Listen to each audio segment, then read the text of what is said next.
Welcome, welcome, welcome. Welcome to my webinar, Optimal Athletic Performance at any age. At any age, it doesn't matter. And it's really a wonderful opportunity to really look at how we can actually experience full vitality at any age. Really, we can have that. I got to tell you, my oldest athlete I ever coached was 92 years old. All right. So, look, you can do this. You can do this. So, it's absolutely awesome. It's awesome. So, I'm your host, Ruben J. Guzman, and I am really delighted to be able to spend this time with you. Now, most of the time I show up and I'm wearing a white coat, but today I thought I'd dress the part.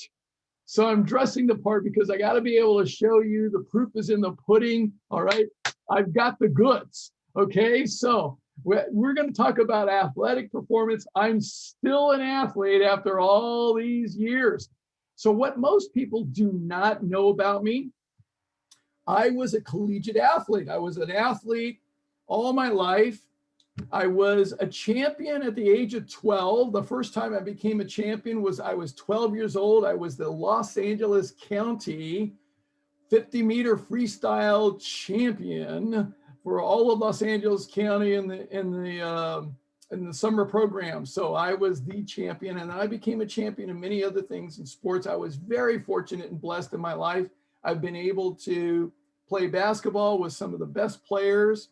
I got to be coached by phenomenal coaches, and I got to swim and do extraordinarily well. I swam for Bellflower Aquatics, and it was just awesome. And I did very well when I was in high school, went to CIF section finals and did very, very well.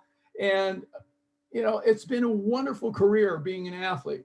And I played basketball after college period. I actually played semi-pro basketball, and I actually swam in college and qualified for nationals. So I've been an athlete, and then I started coaching, and I've been able to coach athletes at a very high level. So I've coached swimmers at everything from beginning all the way to the Olympic trials. So I've had 3 of my swimmers go to the Olympic trials in swimming. I've had over 3 dozen go off to college and swim. And it's been an amazing career that I've had over these years. And I've really used a lot of information to be able to help my athletes excel. I always told my athletes this: it is not enough to just come to practice and work hard in practice. That won't cut it.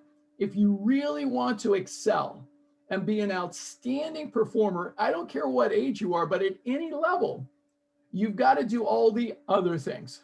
And we're going to talk about some of those things today. We're going to talk about some of those other aspects that really make a difference in performance.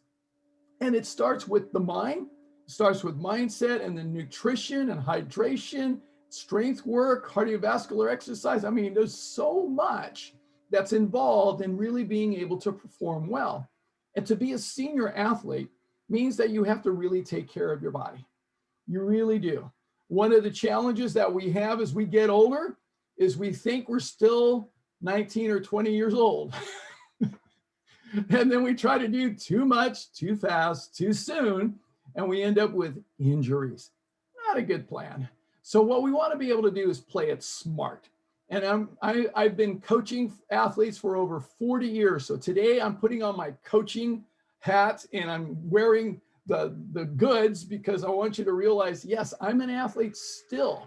And I still coach and I still work out myself. I did my workout this morning. I did 30 minutes on my maxi climber. I did my strength work, my pull-ups, and I did my bands workout. And it's awesome. And yes, there's the proof. All right. So the thing is, I'm in shape. I feel great. It's awesome. It's awesome. So I want you to be able to experience feeling awesome. And if you're an athlete already, great, but you want to get the fine tuning, I'm going to give you some fine tuning today. And I've got a lot of experience and knowledge in coaching. In addition to this time frame that I've spent, I'm also, when I was in college, I got certified to be a sports medicine trainer. And I took care of the entire soccer team for the entire year. I also did a little bit of work subbing in with the Dallas Cowboys that summer. I also became certified as a personal trainer, certified as a nutrition consultant, certified as an exercise a clinical exercise specialist, being able to work with people post physical therapy. So I've done a lot of different things. In addition to that, I also have a master's in public health. I got that in 1988, graduating from UCLA. And when I got done, I had a very important decision to make. Do I or do I not go back to medical school at UC Davis School of Medicine? I'd spent 3 years studying to become a physician. My dream initially was to become a sports medicine and orthopedic physician. That's what I wanted to do. So I've really been into sports, yes. So I've been into that for a long period of my time. And then I realized that when I got done with my master's that I was much more passionate about promoting health, and I was no longer interested in treating disease. So I chose to go into a different direction, a direction of being able to study lifestyle medicine on my own. Now, back then in 1988, there was nothing called lifestyle medicine. It didn't exist. I was ahead of my time. But in 2016, I went to I went to a conference on nutrition. And at that conference, they introduced the American College of Lifestyle Medicine. Now, if you haven't heard about it, it's extraordinary. So I'm going to introduce it to you in just a couple minutes. But it's an evidence-based approach to prevent, reverse, and treat chronic disease using lifestyle measures. So awesome. So I'm going to talk about that in a second. I'm going to shift over to my PowerPoint, but I just wanted to start you off with this and get you started with my background so you know a little bit more about me, because most people think, oh, I'm just a nutritionist, oh, I'm just a coach. No, there's a lot more to me. I've had a very diverse life. It's been a lot of fun. All right, so now let me do this. Let me switch over to the PowerPoint here and get us all set up. So let's see, I'll go share screen, and we're gonna go with PowerPoint and share, and there we go. All right then. Okay, so now the other three initials, LMP, that stands for Lifestyle Medicine Professional, and I'll tell you more about that in a second. Now, in addition to having, I've been coaching swimming for over 40 years. So in addition to that, something else you should know about me, I am one of the leading fanatics. Yes, I'm a fanatic. I admit it. I'm a fanatic in stroke technique. So I actually wrote these 3 books. Most people don't know that about me, but I wrote 3 books in the world of swimming. So I wrote initially Swimming Drills for Every Stroke. That was published back in 1998. And then I wrote the upgrade to that was the Swimming Drill book.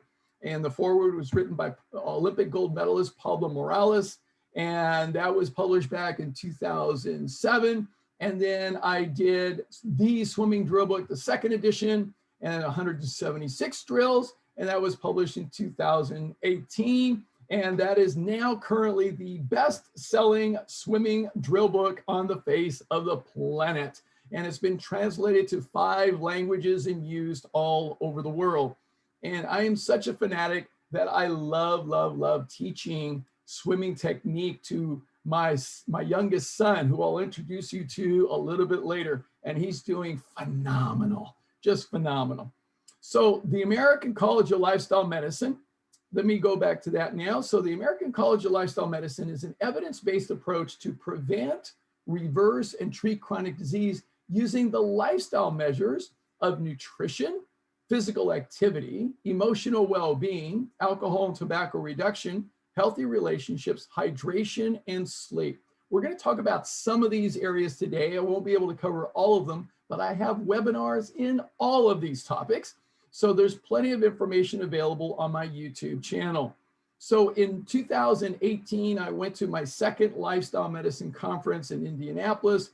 And after the conference, I sat for and passed my board examination, because they opened up board certification for physicians, MDs and DOs, but also for professionals, being PhDs and those with a master's in a health-related field. That was me. So I signed up, studied for a year, and I am now one of very few lifestyle medicine board certified professionals in the entire world. And it's just really an extraordinary opportunity for me. So it took me 30 years to find my tribe, but here I am. And I love it, love it, love it. I'm also, in addition to that, I fit in perfectly with the Institute of Coaching at McLean Hospital and Harvard Medical School. And so it's really an outstanding opportunity. I get to work with other like-minded lifestyle medicine coaches who are really high level in terms of their coaching. And I love this. So I get to live into the quote that Thomas Edison said well over 100 years ago, that the doctor of the future will give no medicine, none, but will instruct his patient in the care of the human frame, in diet, and in the cause and prevention of disease. Doesn't that sound better? Yeah. So I am one of these future doctors. That's what lifestyle medicine is all about. This is what we live into each and every day. And I want to also let you know that I have absolutely zero, zilch, nada as far as conflicts of interest, none whatsoever. So I have no products, I have no gimmicks, I have no sales, no scams, none of that. I'm an educator. I love to educate. I do these seminars for free. And here's the reason why. One, I am passionate about eliminating chronic disease from the face of the planet. And I'm passionate, so passionate about it that I'm willing to give this information away for free because we need to create a better planet. We really do. We've got far too many people that are ill and sick needlessly. They're needlessly sick. So I'm committed to really turning that around. Secondly, I really believe in the power of paying it forward. I've got 4 children myself, and I want to make the world a better place for them, my grandchildren in the future, my great-grandchildren, because I plan to be around for a long time. And the thing is, we need to, as adults, we need to make the world a better place. We need to leave this world better than when we came into it. And that is part of my commitment. And I believe that we need to all pay it forward. So I'm going to make a request of you right here and right now that what you learn from me today, please, please share it. Share it. Don't hold it in. Don't be selfish. No, share this information widely with people because you never know. You may actually save several lives by being able to share this information. And I'm committed to being able to really make a difference on the face of the planet because we got far too much chronic disease that we don't need to have.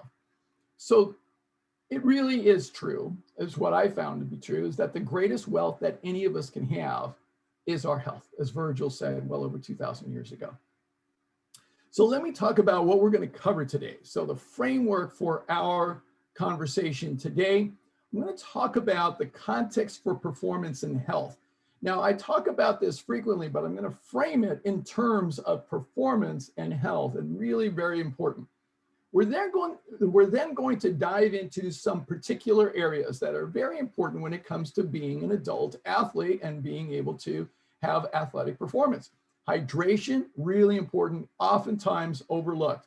Nutrition, I'm going to talk about some specific areas of why some of the most outstanding athletes today are choosing a different way of eating and really makes a difference for their performance. We'll talk about cardiovascular exercise. We'll talk about strength. We'll also, I'll talk a little bit about yoga as well. I'm going to give you also some examples of some high performance athletes who are practicing this comprehensive approach. And then we'll finish up talking about how you can make the rest of your life the best of your life and really be successful in making lifestyle changes that stick for a lifetime. That's the key. Because information is wonderful. It really is. But information is not power. Knowledge is not power. It's the application of knowledge that gives us power. So let's go to work. I've got lots to share with you. I also want to let you know there's no way I could cover everything about this topic in this time that we have together. So there's so much that I would love to be able to share. It would take me probably a couple of days to do so. And so I'm in addition, I'm also very much a student. I do not claim in any way, shape, or form to be the all-knowing expert. You probably know people who think they are, right? You know who they are, right? So my father comes to mind. All right, so the thing is, we know people like that. That's not me. Okay, I am a humble student. I have many, many teachers. One of my teachers has some words of wisdom to impart to you right now. I will try to invoke his spirit. You must unlearn what you have learned. So I'm hoping you're willing to have an open mind, as Yoda suggests. All right, so we begin with looking at the context, the framework for how our body works and how it works when it comes to performance. This is critical to understand. It really makes a difference. So we start off with this quote from Dr. Kalitsky, who was my dear professor and mentor and advisor at Cal Lutheran University before I went off to medical school. So he said this, that all of life is in one of two states at any given moment. Either it is surviving or it is thriving, and that's all there is. Now, when he said that, it shocked me and surprised me. I raised my hand. Are you saying, Dr. Kalitsky, that it's just one or the other? And he said, Ruben, that's exactly what I just said. I raised my hand again and I said, there's got to be a bell-shaped distribution curve here. And he said, no, it's one or the other. I raised my hand again. I said, I'm not getting this. He said, sit with it, Ruben, you'll figure it out. And he said that often. It really bugged me a lot. So I sat with it for 3 years. 3 years. I'm in my first year of medical school at UC Davis, and I'm taking a class called embryology, which is the study of the embryonic period of human development. So it is a fascinating, fascinating course because it's looking at everything that it develops in the embryonic period. That's from the moment of conception to the point where everything is there, then it just gets bigger and we call it a fetus. So it pretty much corresponds with the first trimester. It's amazing. It's amazing. When you study this, you see it is absolutely miraculous that any of us turn out the way that we do. Because one small change here or there, all these different places, it could be totally different. Totally different. So it really is extraordinary. Early on in our development, we all look like this, a ball of cells that are indistinguishable from the other. And at this point, we call it a blastomere. So it's just the blasto meaning ball. So it's a ball of cells. You can't tell them apart. But eventually, what happens is that the ball gets bigger and bigger. And then it starts to fold inward and forms a tube of cells. And this tube will become known as, actually it'll become the first organ system of the body to become distinguishable and operational. So this tube is known as the neural tube, which gives rise to the nervous system. The nervous system is going to be the central portion of the brain, which we call the limbic brain. So that's your amygdala, your hippocampus, your hypothalamus, all those other features. So that is all connected to the spinal cord.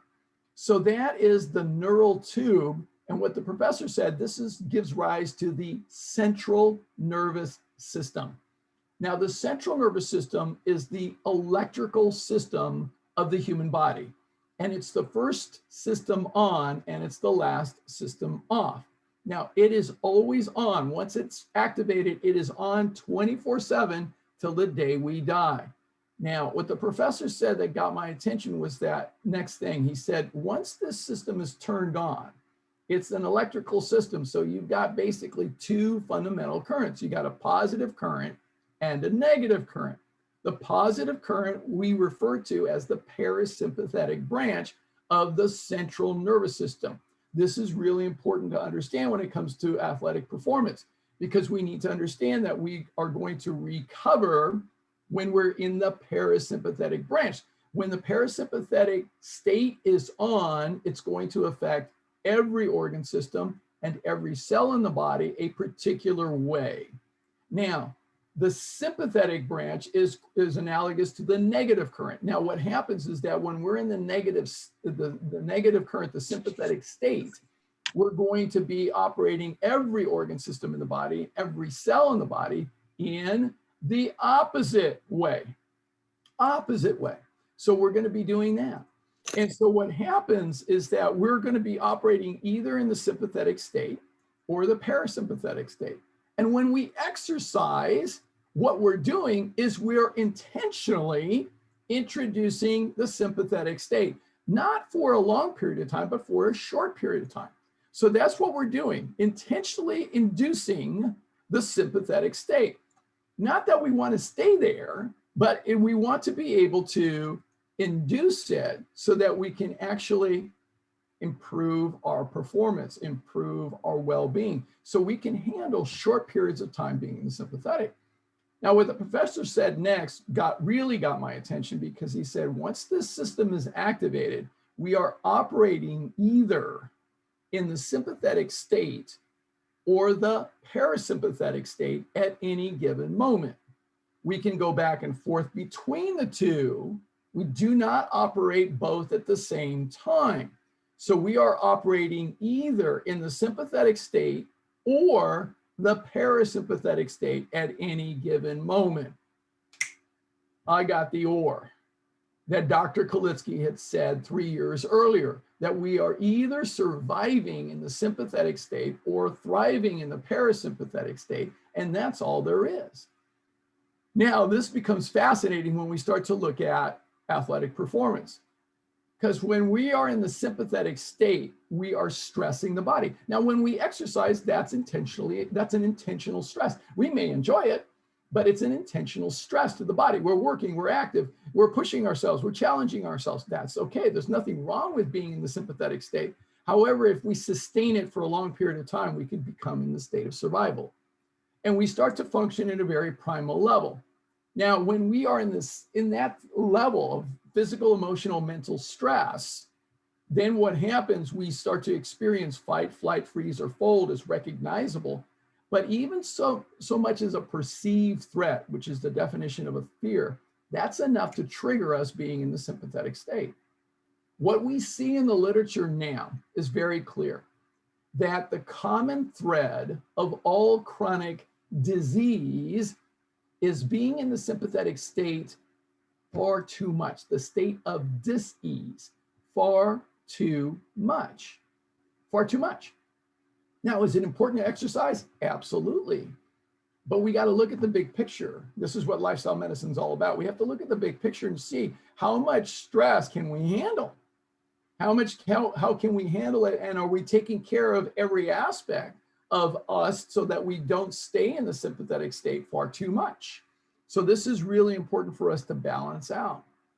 What lifestyle medicine is fundamentally about is being able to empower you to be able to shift from being in the sympathetic state far too much to being in the parasympathetic state more of the time.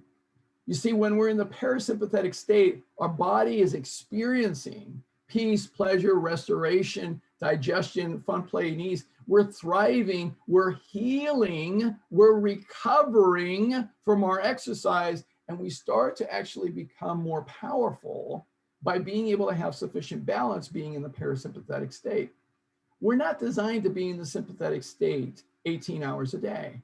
No, you can't do that. And if you're an athlete, you cannot train 14, 16 hours a day. That's not going to work. No, you have to have a short amount of time that you're going to introduce the sympathetic, and then you have to be able to recover appropriately and properly in the parasympathetic state. This is really important when it comes to performance, and it's critical, it's fundamental.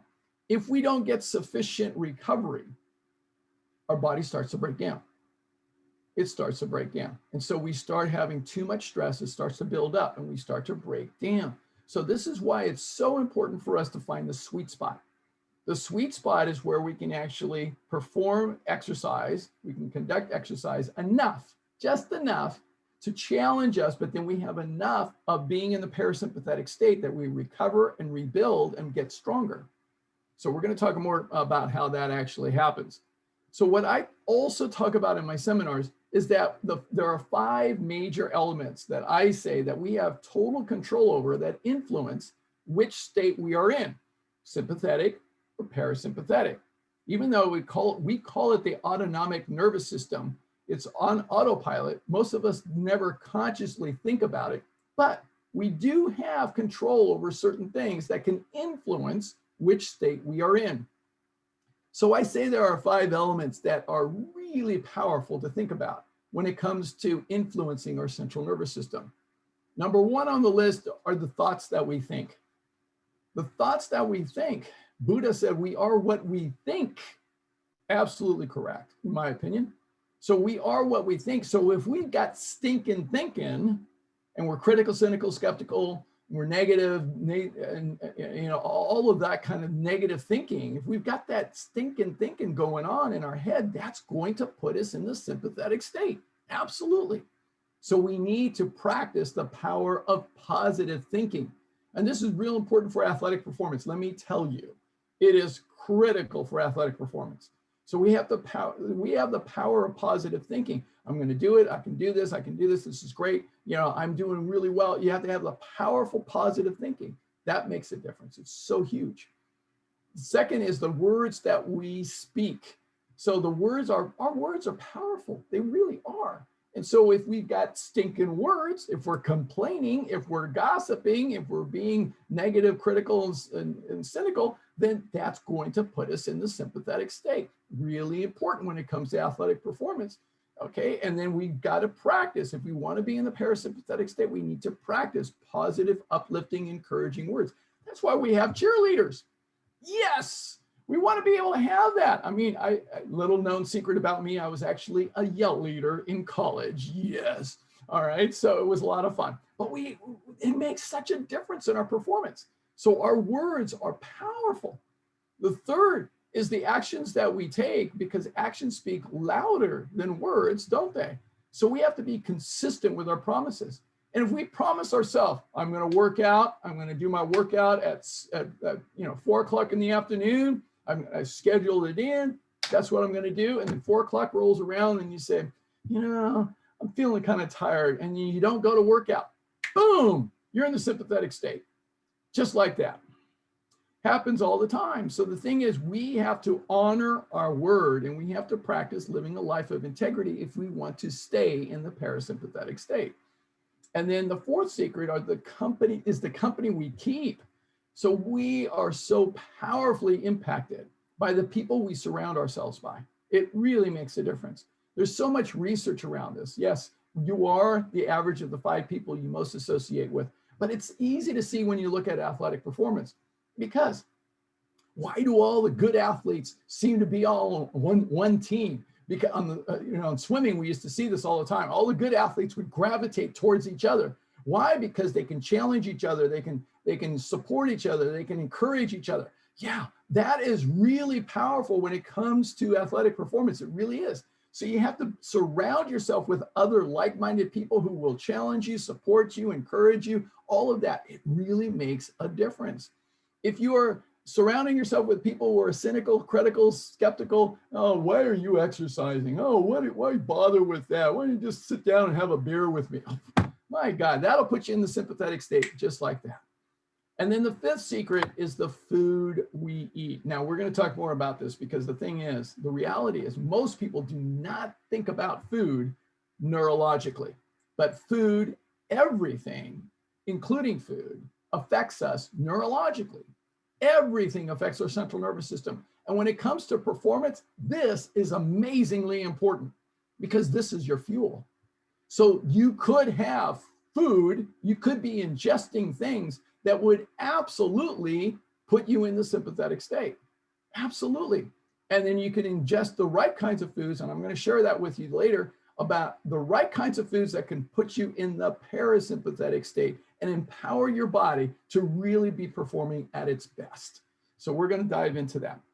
In addition, the 7 areas of lifestyle medicine that I always like to include are as following: hydration, nutrition, physical activity, harmful substance reduction like alcohol, caffeine, nicotine. We need to make sure we get our sleep, critically important. Emotional well-being and stress management, absolutely important to put us in the parasympathetic state, and healthy relationships. All of these are important. All of it together creates this view, this holistic approach to being able to enhance not only our athletic performance, but the quality of our life. So that's what we want to be able to do. So let's dive into some of this. I'm going to start with hydration. Let's start with hydration. So the first area that I always go to with my athletes when I've coached athletes over the years is being able to get enough water. Absolutely. I remember when I coached, and I've coached many championship teams over the years. I had Christian Brothers in 1986, led them to their first and only league championship in their school history. And then I started off coaching Christian Brothers again in 2007 and 2008. And we went over this. This was really important. I said, stop drinking the sodas and the sugary beverages. You need to start drinking your water, because why? Your body is mostly water. It's 2/3 water. You can absorb about a cup every 15 minutes. If you are dehydrated, you can get in that much, but you want to be drinking a half a gallon to a full gallon of water a day. Okay, that's how much you should think about being able to drink. Now, don't start off drinking a gallon of water if you haven't been drinking that much. All right, so you want to make sure that you gradually increase your volume of intake of water. Now, how you know that you're drinking enough water? Generally speaking, you should be going to the bathroom frequently. So every hour and a half to 2 hours at the most. All right, every hour is a pretty good benchmark. If you're going more than every 30 minutes, you probably could back off a little bit, okay? So the thing is, about an hour, hour and a half is usually a good time frame, no more than 2 hours, all right? So if you're not going to the bathroom at least every 2 hours, you need to be drinking more water. So always have your water available, have it close by. I always do. So you want to make sure that you've got your water close by and you're always drinking water. Very, very important. If we look at the different components of the body, what we see is that your whole body is about 70% water. Your blood is about 85%, brain 80%, really. Yeah, muscles 75%, and every cell, individual cells, typically about 90% water. So we're made up mostly of water. Okay, keep that in mind. And it does amazing things when it comes to performance. It really does a lot. So we've got to be able to really get enough water. It affects every aspect of our body, including our joints, as far as our food regulation. I mean, there's so many things that it does. We must have it. It is the environment for everything that's going on in our body. Now, dehydration is a very common problem. And in sports and athletic performance, it is critically important. And you would be amazed how many people get dehydrated. And a dehydrated athlete with just a 2.5% loss of body weight in the form of water, which doesn't take much, my friends, that can lead to a 45% loss in the capacity to perform high intensity exercise. That's a significant drop. That's when people hit the wall. That's when they hit the wall. They need to be carried off because they can't do anything at that point. So it is really a serious problem. Here's a citation, just one citation on that. When I coached my athletes in swimming in the summertime, oh my gosh, I mean, it was like, bring the water, bring a lot of it, because you're going to be drinking it all the time. Even though they're swimming in the water, you would think, oh, they don't need to drink that much water. No, they need to drink all the time. I always told them, drink and pee, drink and pee, drink and pee. So that's what you want to be able to do, especially in the process of performance. Really important. Now, early signs of dehydration. Early signs, typical signs that may occur: increased thirst. You may start to feel really thirsty. Dry mouth and sticky saliva. That's also an indication. And you have a reduced urine output with a dark yellow urine. We're going to talk about the color in a minute. So the thing is, it starts to get dark. Those are signs that you need some water. Don't wait any longer. When you start to see this, that means you have not been doing a good job of staying sufficiently hydrated on a consistent basis. So at this point, that's the danger signal. Get into action right away and start rehydrating quickly. Do not wait, because then you're going to if you do wait, you'll step into moderate dehydration, which really isn't good for performance, because now you're entering into extreme thirst. And you start to get very dry inside your mouth and your eyes are not able to tear up. Now you have very decreased urination and very, very low, and it usually starts to get dark amber or even close to brown. That's not good. Okay, it is not good. And you get lightheaded as well. You may even experience headaches. All right, so those kinds of things, those are signs of much more serious dehydration. Do not ignore this. Do not ignore this if you get into this situation at all. It is significant. So you want to really make sure you pay attention, because if you don't pay attention, you could step into severe dehydration. This is life-threatening, okay? And it requires emergency care. And I've actually had to have a couple of athletes over the course of 40 years that did not pay attention, all right? They did not pay attention to what I was telling them to do, and they got into trouble. So this is where behavior starts to get altered, all kinds of things. Confusion is very common, not being able to stay awake, faintness. I've had people faint. I had one of the athletes actually passed out, weak, rapid pulse, cold, clammy skin, hot, dry skin, little or no urination, loss of consciousness. So this is serious problems. And when it comes to athletic performance, most people are not paying enough attention, I think, to their hydration. They really need to. So it's very, very important. By the way, the number one thing that happens to people that get into the hospital, I have a friend of mine I have a couple of them that are hospitalists. The most common thing that the doctors have to do when they put them in the hospital is they have to rehydrate them. They put an IV in. That's like automatic, because people are dehydrated. So it really is important to pay attention to this. Now, the research is clear. Clinically, what we show clinically, this is what I've shared with you, some of the information in terms of performance, but in clinically, what we show is that just 5 glasses, that's not much, my friends, just 5 glasses of water, 8 ounces each, all right, per day, decrease the risk of heart attacks or stroke by 50% or more. This should be on CNN. This is the #1 killer in the United States. I mean, heart attacks could be decreased by simply 40 ounces of water a day. That's not very much. That's not very much. So we need to make sure that we're drinking enough water. We really do. So my tips for you, especially if you're working out, drink 2 full 8-ounce glasses of water first thing in the morning as soon as you get up. That's 16 ounces. Bam, hit it. All right, that's going to rehydrate your brain. By the way, your brain does not need the caffeine. All right, it needs the water. All right, it needs the water. So drink a glass of water before and after each meal. If you're trying to lose a little extra body fat, drink 2 glasses of water before a meal. We see a 44% increase rate of weight loss by drinking 2 glasses of water before a meal. Absolutely drink a glass of water before workout, and absolutely drink 2 glasses of water after workout. So make sure you take care of your hydration. It's really important to do. That's why I always address it first and foremost. Absolutely. Okay, and by the way, eat a lot of food that has a lot of water.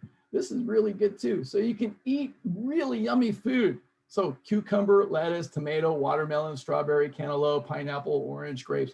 By the way, some of you, I know, you say, I don't want to drink so much water. It's so boring. Okay, you want to make it interesting? Cut up some cucumber. All right, cut up some strawberries. Cut up some oranges and some limes and throw them in your water jug. Okay, throw them in there and that'll flavor your water. You'll love it. You'll love it. It's really delicious. Okay, and remember to check your pee. Remember to check your pee. It should be pale yellow to clear. That's where it should be. So it should be up in this range to almost clear. If you can hardly see any color, you're doing great. So that's where you want to be. You do not want to see a bright yellow to an amber. That is not good, or even a dark brown. So that's what you want to avoid. Okay, so that's enough about pee.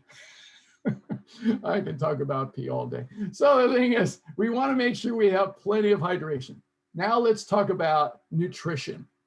So it's such an exciting time. These days are so exciting because what we're seeing now, clinically speaking, we have agreement from all of these organizations: the American College of Lifestyle Medicine, the American Cancer Society, the American Academy of Nutrition and Dietetics, the American Medical Association, the World Cancer Research Fund, Diabetes Canada, American Diabetes Association, the Endocrine Society, the American Association of Clinical Endocrinology, the American Heart Association. All these scientific organizations agree that for optimal health, eat more unrefined plant foods.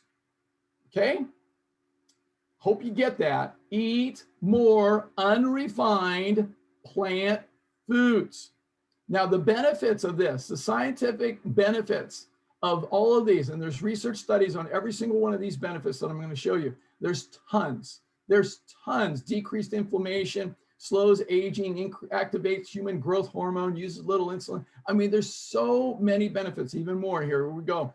All of this affects your performance. Athletic performance is absolutely going to be affected by all of these benefits. That's clinically. All right. But now let's talk about athletes. Okay. So now let's talk about why more professional athletes are going whole food plant-based in their diets. Now, here's just a small sample of some outstanding athletes. Okay. Chris Paul. Now, if you watch basketball, you also see all the State Farm commercials. That's Chris Paul. Yes. He is whole food plant-based. He will tell you that's his secret weapon. Kyrie Irving, outstanding basketball player. He's now with the Brooklyn Nets. Tom Brady, recent 7th Super Bowl win, whole food plant-based. Serena Williams, one of the top all-time tennis players. All right, Nikola Djokovic. All right, another top-level tennis player and champion. All right, these are champions. All right, they are extraordinary athletes, and they choose a whole food plant-based diet. Not only them, but if you look, all right, half the Tennessee Titans football team has chosen to go whole food plant-based. Derek Morgan, a linebacker on the Tennessee Titans, it was really amazing. He chose to do this, and his wife, Charity Morgan, was the chef, vegan chef that actually prepared all the food for the players. Extraordinary, really made a difference. So I'm going to give you today 3 special reasons why you as an athlete at any age should consider a whole food plant-based diet. Number 1, increased energy. Absolutely. Absolutely. Number 2, decreased inflammation. Okay, because that's something that naturally occurs when we exercise. Number 3, improved recovery. We've got to have that, because to be able to be a better athlete, you got to be able to train, induce a sympathetic state, challenge your body, work your body. You're going to build up the lactic acid, and then you've got to be able to recover faster. All right. The faster you recover, the better you perform. So these are very, very important. By the way, this is Alex Morgan, who is the captain of the United States women's national team and world champion. Okay, so she's also whole food plant-based. Now let's start with energy. All right, number 1 is energy. Now, I am a student of exercise physiology. In fact, this is just one of the most incredible books on exercise physiology. I started reading that years ago.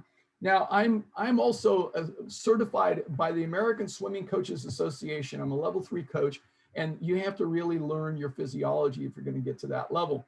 So I've studied this quite a bit. The grandfather, if you will, of exercise physiology is a physician by the name of Dr. Ostrand. So he did this research years ago. It's a classic study.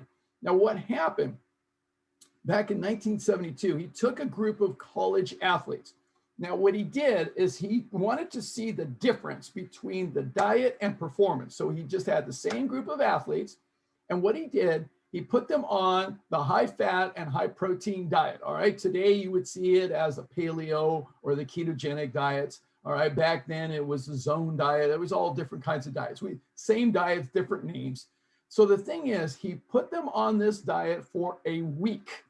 And then after the week, he tested their endurance by putting them on an exercise bike at the appropriate level and testing their stamina. And what they maxed out at their VO2 max, they maxed out at 60 minutes. So that was it as far as their endurance capacity. So they could only go for 60 minutes on a high fat, high protein diet. Then he took that same group of athletes, he changed their diet to a mixed diet. Now what he did, he took out some of the meat, dairy, and eggs, and he put in some vegetables, okay? So plant material. So he put in some potatoes and lettuce and carrots. things like that. So he put some of that into the diet. So it was a mixed diet. So it was a moderate amount of carbohydrate in that diet. So the first diet was low carbohydrate. This one was a moderate amount of carbohydrate. And so then at the end of the week, he put them on the exercise bike and tested their endurance, and it doubled. It doubled to 120 minutes. Okay, then. So that's showing us that our muscles, just because our muscles are made up of protein, doesn't mean that protein is a fuel. All right, it doesn't mean that it's a fuel. It's not a good fuel for us. So the carbohydrate is the fuel. So then he took the same group of athletes for the third week and he put them on a high carbohydrate diet. All right, no meat, dairy, and eggs, just carbohydrate, just plant material. That's all he did for a whole week. And then at the end of the week, he tested them again. And then they tripled their stamina to 180 minutes. This has been replicated many times. This is just one study where they did it with high-level collegiate women's cyclists. I mean, there's many times that this has been replicated. I saw this years ago. And what I started teaching my athletes in swimming was to be absolutely having a high carbohydrate diet. Because if you're going to be able to perform in swimming, you need to be able to have the stamina. You need to be able to practice hard. You need to be able to train hard. Well, you got to have the right fuel. You've got to have the right fuel. So why does this work this way? To understand this, we have to go down to the cellular level. So every cell in the body is an energy system, just like a car is. So the engine of the car are the mitochondria. So the mitochondria are the pistons of the engine. Protein is not for fuel. I hope I can really drive this in. All right. Protein is for parts. It is only for parts. It is just for parts. Protein is just parts. All right. It is not for fuel. A lot of people mistakenly think that they can rebuild their muscle by eating more protein. Wrong. Wrong. Okay. You're not going to rebuild your muscle by eating more protein. That is marketing. You've been brainwashed. All right, that is not consistent with the biochemistry and the physiology. I'm going to show you that in just a little bit. So the thing is, what we need for fuel, we need a little bit of fatty acids from triglycerides. All right, we need a little bit, small amount, and we need primarily human gasoline, which is glycogen. So we need to be able to formulate and manufacture glycogen. Those are the two fuels. These two combined in the parasympathetic state is just like diesel fuel. All right, so this is our gasoline, this is our oil. So this is a diesel, we are a diesel engine. So we are a diesel engine, that's how we operate.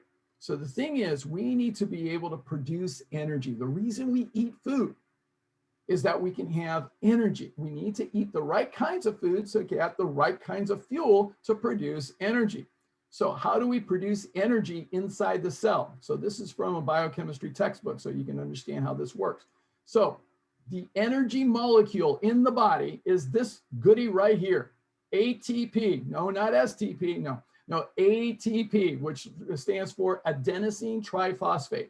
Now, we produce maximal amounts of ATP through the mitochondria. These are the pistons in the human engine. So we want to actually, I'm going to talk more about how we can actually get more pistons later, but we want to be able to have our fuel go through the mitochondria so we produce this ATP. To do that, we need a little bit of fatty acids in order to grease the skids, grease the engine, if you will, to make it work. So there's a little bit of fatty acids. But what we need is the fuel. The primary fuel is this molecule here called pyruvate. Now, pyruvate is half of a glucose molecule that is properly broken down in a very specific process and has to be derived from this molecule here called glycogen. Now, glycogen is the human gas pump inside the cell. So the gas pump is inside the cell. So we cannot buy glycogen. You cannot buy it. You cannot. There's no way you can buy glycogen. You have to manufacture it. In order to manufacture glycogen, we need two specific types of carbohydrates. Now, the word carbohydrates, please don't ever use that word ever again. It's so misused and misunderstood. Never talk about carbs, carbs, carbs. Forget that. That is just poor language. So we need specific carbohydrates. There are literally hundreds of different types of carbohydrates. There are specifically only two carbohydrates that the human body must have in order to formulate glycogen. These two carbohydrates are amylose and amylopectin. That's it. Amylose and amylopectin are the two carbohydrates, specific carbohydrates that human beings must have in order to formulate the glycogen, which gets broken down to pyruvate and then synthesized by the mitochondria to produce adenosine triphosphate, which we use for everything. Every muscle contraction is using ATP. Every muscle, everything that we do is using ATP. So what we need to be able to do is have the right fuel, the right carbohydrates. So amylose and amylopectin, here they are as far as the molecular structure diagrams. All right, so every circle represents a glucose molecule. So one is a spiraling molecule and the other one, it looks like kind of a tree. Now, here's the deal. I'm sure you have not seen on any marketing labels of any foods, high in amylose and amylopectin. This is really good for you, produces more energy. That should be on some foods, but it's not. All right, so we need amylose and amylopectin. There is a specific enzyme that we have in our saliva called amylase. Amylase breaks down the amylose and amylopectin to prepare it to become formulated as glycogen inside the cells. So amylase in our saliva, and by the way, human beings have six times more amylase in their DNA than any other primate. 6 times. So we are designed for this. That's our design. Now, amylose and amylopectin, everybody says, well, where do I get those? Where do I get this? Well, amylose and amylopectin are otherwise known as starch. Yeah, starch. Yeah, this is the cover of the scientific journal Starch. But what starch looks like for you and me is very simple. All right, legumes, beans, peas, lentils, loaded with amylose and amylopectin. Absolutely loaded. All right, starchy vegetables and whole grains. All right, whole grains, millet. I had a millet burger not too long ago. It was really good. All right, so millet, spelt, amaranth, quinoa, oats, rice, brown rice. Okay, so you want to go with this whole grains, not processed grains, not flour, whole grains. All right, in addition, starchy vegetables. All right, starchy vegetables, potatoes. Yes, the Incas developed them. Potatoes, over 4,000 varieties. Knock yourself out. All right, really awesome. Starchy vegetables include squashes and sweet potatoes. All of this is so good. It's really good. And then all plant material has starch. All plant material. So that includes all vegetables. And in case you forgot what they look like, this is the part of the supermarket you should be shopping in. It looks like this. All right, so you want to go here, not to where all the boxes are and all the cans are. Now stay away from there. Go here. You want to get the fresh vegetables. And in addition to that, you want fresh fruit. Fresh fruit, not processed fruit, not juices. Okay, what you want is fresh fruit. Cut them up as much as you want. It's all good. So this absolutely is what we want to be able to see. Now, that's the energy. These are the foods. Those 4 food groups are the ones that will give you optimal energy. Legumes, whole grains, vegetables, and fruit. Those are your 4 food groups for optimal energy. Stay there, you'll be golden. Second reason why professional athletes, more and more of them are choosing a whole food plant-based diet is the decrease in inflammation. Because when we exercise, when we train, when we perform, when we compete, we are naturally producing more lactic acid and more inflammation. So we're doing that. So we have to be able to decrease inflammation. So most people don't realize that certain diets actually increase inflammation. Yes, this is true. So when we eat meat, dairy, and eggs, we're actually increasing inflammation. So what we see is this: meat, poultry, liver, fish, milk, cheese, eggs, all have these particular amino acids: carnitine, phenylcarnitine, choline, and betaine. All right. Now, these are foreign to the human body. And what we have to have in our intestinal tract is a species of bacteria that break these down. Our digestion in our intestinal tract is mostly from the bacteria that we have in our intestinal tract. In fact, we have more bacteria in our intestinal tract than we have cells in our body. So these particular species, these bacteria, proliferate, and you get more of them when you have a consistent diet with meat, dairy, and eggs, okay? Any animal flesh. So these bacteria now convert these compounds into this compound over here. It'll clip off the tails, and you'll end up with what's called trimethylamine. So this is amine is the nitrogen, and you got 3 methyl groups, the carbon, hydrogen, it should be a HCH3 there. All right, so you have 3 methyl groups around the amino, the nitrogen. This is a toxic compound. It is toxic. And so what we do with it, it gets into our bloodstream. And so now we have to shuttle it over to the liver, because the liver, one of its jobs is to help detoxify anything that's toxic that gets introduced into the body. So it's going to take this trimethylamine, and then it's going to add an oxygen to it, oxidize it. So oxidation is one of the things that happens in our body. Very often we try to denature that compound, just like if you put water on a piece of iron, it's going to form some rust. So that's going to denature the iron. So we will try to denature this compound that's toxic by adding oxygen to it. We oxidize it. So it gets oxidized. However, it still has deleterious effects in our bloodstream. And what we see is that it increases the risk of heart attack, stroke, death, and revascularization. It's still toxic. It's one of the leading components to causing inflammation in the body. So this is just one aspect. There are many more. There are many more. Now, what we've also done, we have an 8-week randomized clinical trial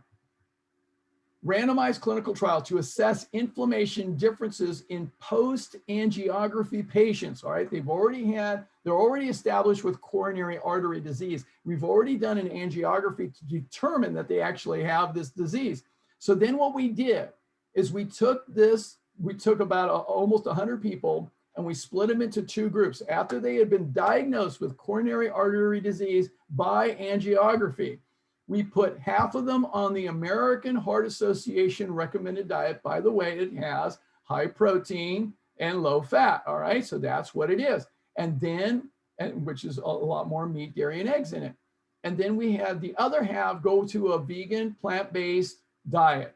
All right, here's what happened. The vegan diet resulted over here in a 32% lower amount of high sensitivity C-reactive protein, which is a marker for inflammation in the bloodstream. In fact, when this goes up, it's an indication that you may be at risk for heart disease. Okay, so 32% lower than compared to the American Heart Association diet. As a result, the American Heart Association has shifted their stance and now advocating for more of a plant-based diet. Interesting. Okay, so this is what happened 3 years ago. So when consuming a whole food, plant-based vegan diet, it was found that inflammation in the body lowered drastically. Why? Because we've got these phytonutrients, antioxidants, and polyphenols that are present in the plants that are not present in animal foods. The more phytonutrients you consume as an athlete, the faster your body can recover from exercise-induced inflammation and oxidative stress. I hope that sinks in. And there's the citation for you there. So you want to really make sure that you understand this. Very, very important. So that's reason number 2, decrease inflammation. The third reason why more professional athletes are choosing a whole food plant-based diet is improved recovery. being able to recover is critical when it comes to athletic performance. So when we exercise, when we train, one of the things that happens is that we will take glucose and we will use it in the muscles, and we will form pyruvate, and then we will form the ATP. But then the byproduct of our exercise is we'll produce something called lactic acid. So we'll take this, so lactic acid, most people know about it because if it stays in the system far too long, it hurts, it's painful. All right, so what we have in the body is an automatic recovery system, which is really a beautiful setup. It's a recovery system. And what we do is we take this lactic acid or lactate, and what we do is we shuttle it over to the liver. And we have this enzyme called creatine kinase, not the creatinine that people are buying trying to build their muscle. No, this is very different. This is an enzyme. Creatine kinase is going to be helpful in being able to convert the lactate back into pyruvate, and then it uses some energy to reform into glucose and can be reused. It's an incredibly efficient system. So one of the things that I've always worked with my athletes to be able to do is to challenge their body at the right kind of intervals with high intensity workouts so that they actually produce lactic acid, and then they could reconvert that back into glucose and go at it again. So this is when we use interval training, high intensity interval training. You may have heard of HIIT sometimes is referred to, but we use that in order to teach the body to take this lactic acid and empower the liver to have more creatine kinase in order to shuttle this back into glucose and reusable fuel. This is called the Cori cycle. The Cori cycle, beautiful system, quite amazing how it works. Now, here's what happens. We've done this research, and it's really quite incredible. So we took athletes in being able to challenge them. So we took them to challenge them in running a half marathon. So we took a group of runners. All right, so these are collegiate runners. And so what we did is we measured their creatine kinase before they ran the half marathon. So before they ran the half marathon, the creatine kinase was at 100. 100, that's normal. So that's a baseline for them. Then they ran the 13.1 miles, and afterwards they measured their creatine kinase, and it had doubled to 200. Doubled. Now, here's what was interesting. Now, some of you have probably experienced delayed onset muscle soreness over the course of the 2 days after an intense activity. That's normal. People feel that, oh, I ran 2 days ago, I'm still sore, I can hardly walk. Yeah, that is delayed onset muscle soreness. So what happened is in the control group, the creatine kinase, they measured it, it increased to 600 2 days later. So it would continue to increase. So it was 200 after the half marathon, and the creatine kinase increased all the way up to 600. So it was working, the body was working, trying to shuttle all that lactic acid because they built up a lot of lactic acid in running 13 miles. Now that was the control group. In the test group, what they did is for a whole week before the half marathon, they ate just a spinach salad a day. Just one spinach salad a day. That was it. That was it, okay? That was the only addition to their diet, a spinach salad a day. And so they ran the half marathon. Their levels of the creatine kinase rose to 200 after the run, but then it decreased afterwards. And they hardly experienced any soreness whatsoever. That's remarkable, remarkable. So there's a citation from the Journal of Sports Medicine, Physical Fitness. Okay, really outstanding stuff. Yeah, so this works really, really well. So those are your three major reasons why athletes, high-level professional athletes, are choosing this, because it works for performance. You get better energy, you get less inflammation, you get faster and better and more effective recovery. Yeah, that's a win. That's an absolute win. So remember this, that the food that you eat can either be the safest and most powerful form of medicine, or the slowest form of poison. And when you're an athlete, you don't have time to play around with poison. No, you don't want that. So every time you eat or drink, you're either feeding disease and you're also feeding detriment to your performance, or you're fighting it and you're building your performance. So you want to build your performance. That's what you want to be able to do. So this is my food pyramid. I'll send this to you in the follow-up email. Lots of great information in this.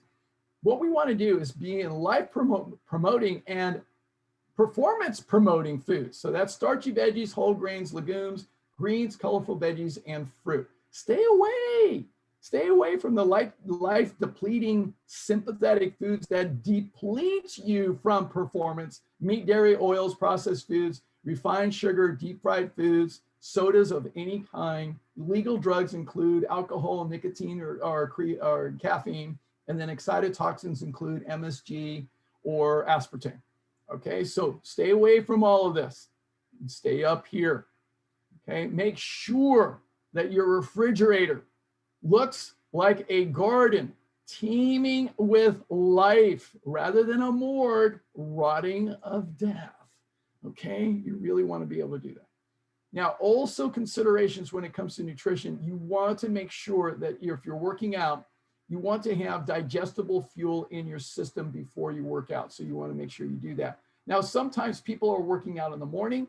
If you're working out in the morning, it's not necessary that you fuel up before you work out, unless you notice that you're bonking or you're crashing during the course of your workouts. Then you need some fuel, and you need to make sure that it digests fairly quickly before you work out.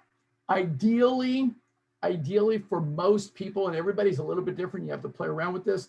If you are going to work out, you should have enough fuel in your tank anywhere from 90 minutes to an hour, an hour and a half before you work out. Just a little bit, just enough. You just want to be able to do that. And you want to make sure that you have enough fuel that will sustain you throughout the workout, depending on how long you're working out. Now, always drink your water, and always drink your water during and after as well, before, during, and after. So you want to make sure you do that. Okay, and then post-workout, very important. A lot of people say, oh, coach, what protein shake should I drink right after my workout? All right, I want to shoot these people. No. I remember the manager at the gym wanted to fire me. He was no, he didn't want to fire me. He was very upset. Okay, he was very upset because somebody came up to me and asked me that question. I said, no, you need to rehydrate with water. Water. That is the most important thing you need after you work out, not a protein shake. Forget that. That's crazy. That's marketing. And the manager came up to me and said, you just lowered my sales. I want to be able to sell all these protein drinks. I said, I don't care about your sales. Okay, I care about telling people the truth. All right, now, if you want to fire me for that, fine. Okay, I'm just going to tell people the truth, and you know I'm right. And he never argued with me again. So the most important time for refueling, by the way, what we've shown in the research is that the first 30 minutes after workout is the most important time for you to get some more fuel into your body. And you don't need protein first, folks. Okay, remember, it's for parts. All right, what you need is protein, is starch. You need the food that's going to give you the energy. All right, so you need the starch. So I taught my swimmers to do this. I taught them to bring their food with them to practice in the afternoons, because the high school swimmers, for example, so they needed to eat breakfast, they needed to have a snack about 10, eat their lunch at 12, have a snack after school about 2:30, 3 o'clock, and then get to the pool early, have a snack before practice, because we're going to start practice at 4 o'clock. So they need to be eating around 2:33. So they need to eat enough. And so they need to have that, and then have prepared in their bag. They need to make sure that they've got food for after. And so I told them, you cannot leave the pool until you've actually started eating after workout. So they needed to eat right within 15, 20 minutes after workout. So that was really important. And that's going to help increase your glycogen replenishment. So that's what you need to be able to do. It's not the protein you need. No, you need to replenish the glycogen. If you're going to be an athlete, you got to be able to do it really well. Okay, so now, all right, that's nutrition. Let's now shift over to cardiovascular exercise. Now, a lot of people think cardiovascular exercise is about burning calories. You've got to burn a certain number of calories. Oh, if I eat this cheeseburger, I just got to get on the treadmill and run it off. Wrong, wrong, wrong. Okay, so it's not about burning calories or burning fat. That is not going to serve you at all.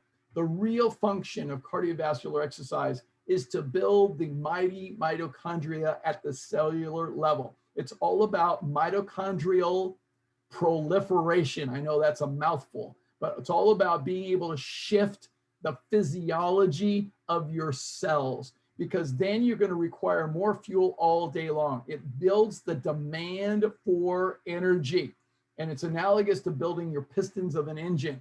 So imagine, if you will, all right, let's say this is a cross section of your cell, and you look inside your cell and you've got 1, 2, 3, 4, 5, 6 pistons, 6 pistons in your engine here. And you take your car, and let's say this is just like your car. So you got 6 pistons in your car, and you go down to your mechanic and you say, oh, I got a 6-cylinder Honda here and I want to get it tuned up. Can you fix me up? And the mechanic says, sure, I'll take good care of you. And just leave it here for the week and pick it up on Friday. Okay, so you leave, and then on Friday you come back and the mechanic says, your car is ready. We've got it here for you. Let me show you to your car. And then you look and you say, where's my car? Oh, your car, we did a few upgrades on it. And he says, here it is, here are the keys. And you look, and it's a 12-cylinder Lamborghini. You've converted your Honda to a 12-cylinder Lamborghini? Yeah, which would you rather drive? Okay, so the thing is, what we can do, and I get so excited about this because when we really pay attention to cardiovascular exercise done correctly, we can transform our engine and we can become a Lamborghini. Oh my God. So it's not just the food. We've got to be able to train right. We've got to be able to increase the mitochondria. Now, in coaching swimmers, I'll tell you this right now, the first 6 weeks of the season, every single year, we focus on one thing, that is increasing mitochondria. That's all we focus on. We focus on increasing mitochondria. That's what we're working on. So we want to be able to do this. We know that if we play our cards right, we can increase not only the number of mitochondria, but also the size of the mitochondria, which means more ATP production, which means more energy, more demand for energy all day, all night long. By the way, if you want to lose a few extra pounds of fat, that's the way to do it. You got to build the engine. So when it comes to athletic performance, there are 3 major levels of cardio, all right, for most adults, and that's aerobic, which is always having the presence of oxygen. Anaerobic threshold means that you are pushing it a little bit more to deplete oxygen a little bit, but not completely.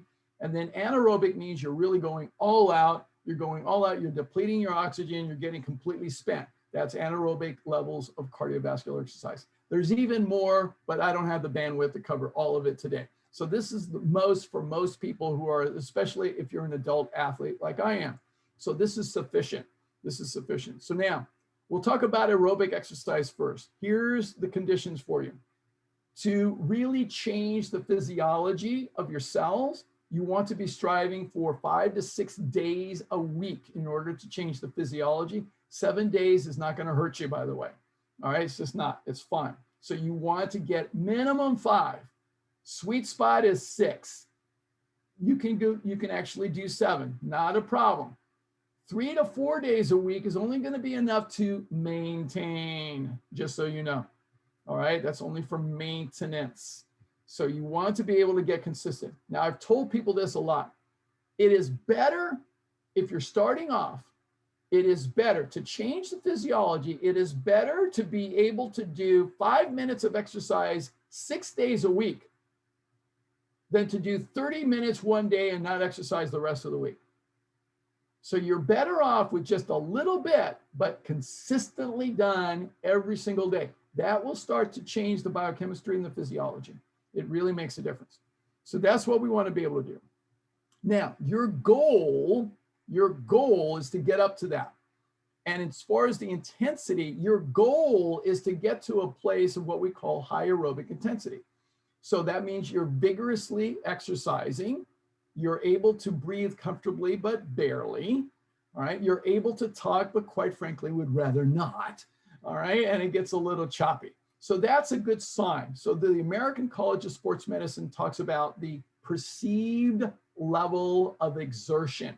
So if you can breathe comfortably, you're fine.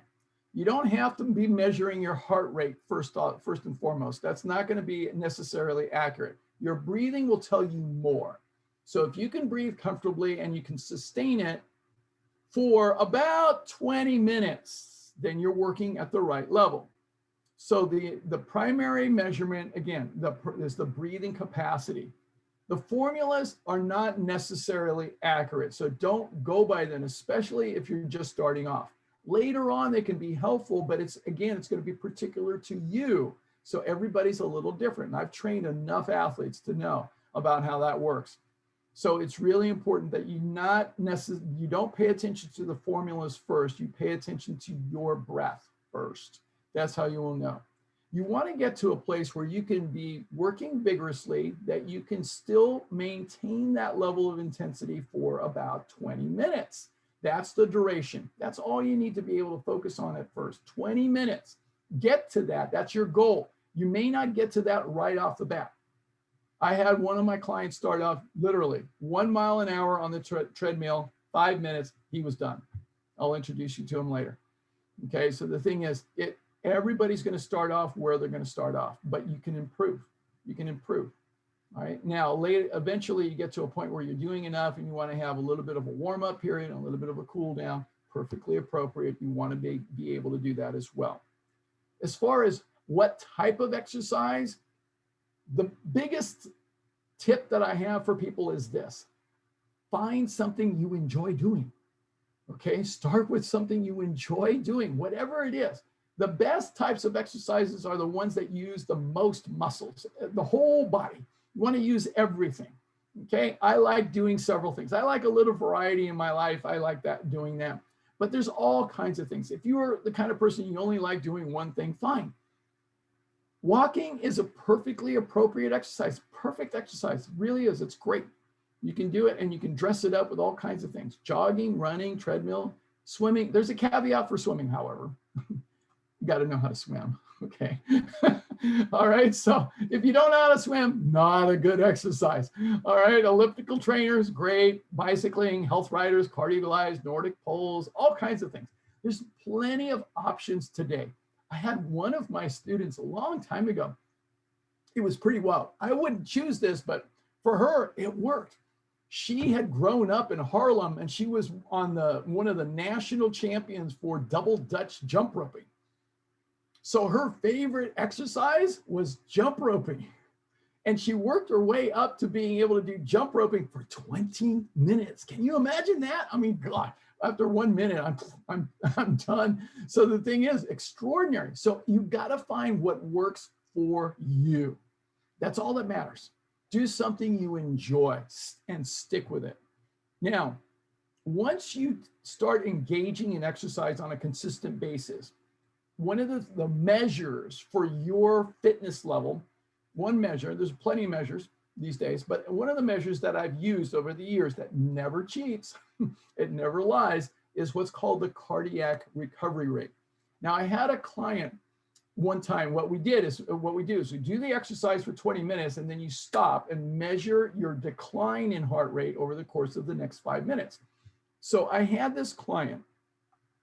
And so what you do is you warm up for 20 minutes, you check your heart rate while you're aerobic, and then you end and stop completely, and then you cool down afterwards. So I had this client, and when he first started with me, he was out of shape, about 42 years old, and this is back in 2005, January 2005. So the blue line is where he was when he started off. Not so good. All right. So his heart rate at 42, he could only get up to about between 105 to 110 beats per minute.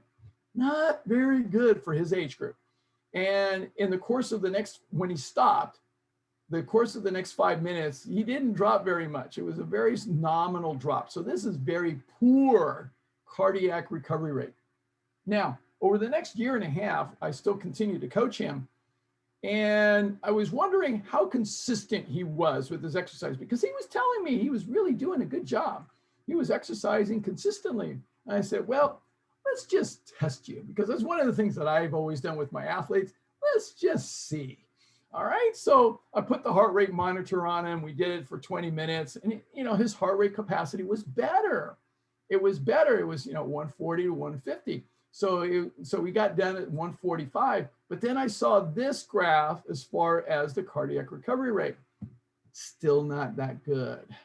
So what this told me here, see, the charts never lie, the data never lies. What this told me is that he had improved as far as doing some exercise, but he still wasn't consistent. If he was consistent, his cardiac recovery rate, he would have dropped from 145 down to about 80 within the matter of about 2 to 3 minutes. So it would have been a much bigger difference. Now, to show you what a really good cardiac recovery rate looks like, I thought, oh, I'm just going to show you mine. So this is mine. This is my exercise profile from my swimming workout that I did just a few days ago. So here I am starting off at the beginning of my exercise. Heart rate's about 60, 65. And so then I go into my warm-up phase, and then I go into the aerobic phase. Now I'm doing 3 200s freestyle, and then I go to 3 100s freestyle. And then I go into what we're going to talk about in a second, the anaerobic threshold level. So I go into more sprinting. So I'm pushing it hard here with 50s and 25s, and then a little bit of warm down to here. So now my heart rate's at about 125. Now notice what happens. Look at how fast the heart rate drops down to about 65. Okay, that is an example of a very good cardiac recovery rate. So somebody who's in good cardiovascular condition will have a slope of a drop like this. This is a good sign. My blood pressure is 106 over 54. Okay, 106 over 54. So that corresponds with another aspect of cardiovascular fitness. So that's what you want to be able to see, is a nice rapid drop in the heart rate for the cardiac recovery rate. You want to get to that point. Now, anaerobic threshold is the next level. This is where we work it a little bit harder. So it's a little bit more advanced. And what I just showed you, this area here is what is referred to as anaerobic threshold type of training. So what I'm doing here is I'm working more. I'm challenging at a higher level of intensity, perfectly appropriate when you are in shape. Do not start off with this. No, do not. You must master the aerobic level first. So when you get to anaerobic threshold, it's much more advanced and the intensity is more intense. So what you're going to do here is you're going to increase the level of exertion about 10% or 15%. You're breathing fast, you're working hard, but it's still manageable. You don't want to talk. All right, you do not want to talk at all. So it would be analogous to the difference of running around a track versus running up the stadium steps. All right, so that would be anaerobic threshold. Now, typically you can do all different kinds of things. The intervals as far as pushing it harder can vary from anywhere from 30 seconds to as long as about 3 minutes. Generally speaking, for most people, about a minute is usually good enough. So short periods of time where you're pushing it a bit harder. That's what you want to be able to do. One example, and by the way, this makes your workouts much more interesting. But again, don't jump to this. Make sure you've got a good foundation first. So here is one example of a light interval training workout. So you're going to do 8 minutes of warming up, and then you're going to jog for a minute, walk for 2 minutes, jog for a minute, walk for 2 minutes, jog for a minute, and then cool down over the course of 5 minutes.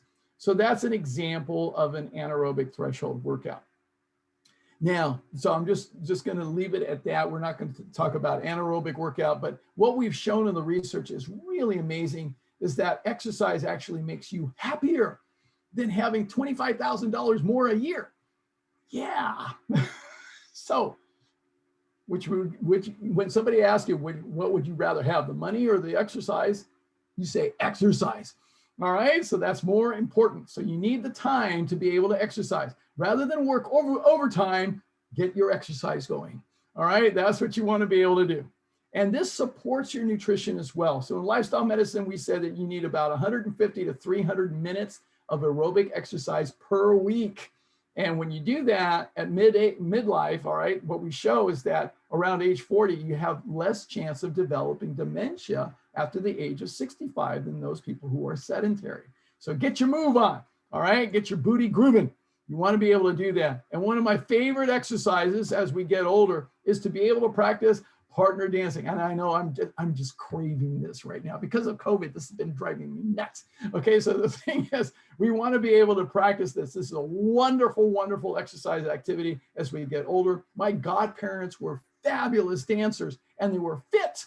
They were fit. I mean, they were amazingly fit. My godfather died at the age of 86. He was fit, died in his sleep after a night of dancing. And my godmother died at the age of 102, fit all the way to the end, sharp as a tack all the way. So really amazing, great exercise to be engaged in. And we show this in the research as well. We show that in terms of being able to be more intelligent and reducing the risk of dementia, 76% reduction in the risk of dementia by dancing frequently. Okay, so the research is very, very solid. So number one choice, dance, dance. All right, so now let's go to the next area that I want to talk about, and this is strength training. So it is really important. As people are engaged in adult activities and being able to exercise, I see this as a big, big, big problem. A lot of people they're either swimming or they're running or they're bicycling, but they're not doing the strength work. And that's a missing spoke. It really is important.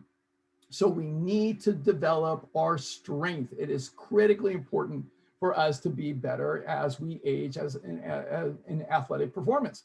Really is. So basic muscle physiology, I don't want to get too complex here, but every muscle fiber, so if you look, this would be a muscle fiber here, this would be the bicep. So this is the whole muscle there. And then there are all these strands in these muscles. So there's strands of what we call fibers. And these fibers break down and they're filled with thousands and thousands of fibrils. And then each of these fibrils have these proteins. So the muscle proteins that make up muscle are two major proteins, myosin, which are the thick filaments in between, and actin, which are the thin filaments. And actually, if I couldn't find a good graphic on it, but in between these two filaments are the attachment and detachment sites that function with ATP. So ATP allows these filaments to slide over each other or to relax and stretch out. So adenosine triphosphate is critically important for all muscle contraction. So when I contract my muscle, I'm using ATP and I'm using all those connections to come in at an incredible rate of speed. It's really an amazing physiology. It's incredible how it works. Really is. Now, a lot of people think mistakenly, well, muscle's built of protein, so I need to have more protein in order to build more muscle. That was an idea that was promoted back in the late 1800s with faulty research, okay? And it was later negated by the same person who even said that at first. So the thing is, you've been brainwashed, my friends, all right? You've been brainwashed, all right? Yes, the muscle is made up of protein, but that's not how you build it by eating more protein. No, that's not how it works. So how we build more protein, we need to understand the process of protein synthesis. So the process of protein synthesis, the DNA in your nucleus is going to then communicate with the messenger RNA that's released in the cytoplasm, and it's going to then go out and find the right corresponding amino acids and assemble them in the right order with the ribosomes, and then it's going to then create this new protein. But how does that get triggered in the first place? Well, you challenge your muscle. Let's say you want to build a bigger bicep. So you're going to challenge your muscle with a workout. So you're going to induce the sympathetic state. You're going to challenge your muscle. You're going to work it really hard. All right. Now what happens? You rest. So while you're working out, you're not engaged in protein synthesis because your brain is in the sympathetic state. So now what happens is that you rest and you get into the parasympathetic state. And if you've been exercising your bicep often enough, your brain says, you're really serious about being stronger. We need to send a signal to your cells so that they can start to engage in the manufacture of new proteins. So only in the parasympathetic state, your message from your brain to your DNA in the cells to say, manufacture more actin and myosin, and it's going to start to manufacture more of those muscle proteins and assemble them and set it all up. That's how it's going to happen gradually over time. Now, I used to work out with some bodybuilders, and it was really amazing because they would work really, really hard. And then they would sleep the rest of the day. Because that's how they build their muscle. That's how it gets done. So you only build it in the process of the parasympathetic state. That's the only time you're going to build new muscle fibers, the muscle proteins. All right. You eat all the protein you want. That does not equate to more muscle protein. You have to manufacture it. And you can get all amino acids you need from plant foods. I mean, all of them. You can get it. And check out my Truth About Protein webinar. I'll tell you all the story there. So what we want to be able to do is challenge and build. And when we do that, we build a stronger body, which is a healthy body. And by the way, as we get older, the number one risk that we have as adults is falls. Falling is really catastrophic for us as adults because people fall and they break their hip and get to the hospital, leads to pneumonia, and that's the end. All right, so we want to make sure we prevent falling. That's really important for us to have good strength. So I'm going to send you in the email, I'm going to send you a video with about 90 exercises that you can use using stretch bands. My favorite form of exercise is using stretch bands. I love the stretch bands. It's safe. It's really very, very good because free weights, you can get injured. So bands is a much safer way to train and really do a great job. So you want to be able to do that. Great, great, great material. I use my bands today. It's really great. There's lots of resources. I'm going to send you this video. It has 90 different stretch band exercises, and it's kind of encyclopedic. So it breaks down all the different parts of the body, much more than what you see here. So a lot of good, valuable information for you. So you want to engage in that. All right, another aspect to improving your athletic performance, and I'm biased here, but it's absolutely the truth, and that is the practice of yoga. Yoga is fabulous for many, many, many reasons, and we're seeing more athletic teams engaging in training with yoga as part of their workouts than ever before. This is a high school soccer team. They have an instructor that's actually teaching them yoga. It improves balance, improves mindset, improves flexibility, improves strength, improves joint health. I mean, there's so many benefits from yoga. And we even see professional teams today. In fact, they are hiring yoga instructors on staff for professional teams. This is the Dallas Cowboys, all right? So they have a yoga instructor on staff really training these because we also see is that it helps to prevent injuries. Really important to be able to do that. And, you know, that's the Dallas Cowboys. Here's the New York Giants. I mean, downward facing dog. Yeah, baby. All right, that's what we got to do. So it is important to practice all of this. So that gives you some examples about what you can do to improve your athletic performance as you get older. All of these, there's more. All right, there's more. I've got plenty of webinars, including sleep and many other things, relationships, lots of different things. But now I want to give you some examples. So I'm going to start right from the home front. All right, so I'm going to start from home. So this is my pride, one of my prides and joys. I've got 4 boys. This is my youngest son. My youngest son, Joseph. All right, so this is my youngest son. Where is the slide? Come on, where's my slide? Come on. There it is. Okay, this is Joseph. Yep, too far. So Joseph is currently a sophomore at UC Santa Cruz. He is 20 years old, 6'5", 180 pounds, 9.7% body fat. He is lean, and clean. All right, visceral fat 2. All right, under 10 is considered healthy. He's 2. Body age is 28. He's mature because he's got a very healthy muscle ratio to his fat. Plant powered completely, 100% plants for 8 years. Do you see any signs of protein deficiency? I don't think so. All right, I don't think so. All right, this is my youngest son, and I'm very, very proud of his development. So what are the results of somebody as a plant-powered athlete? Oh, he must not be very good. Think again.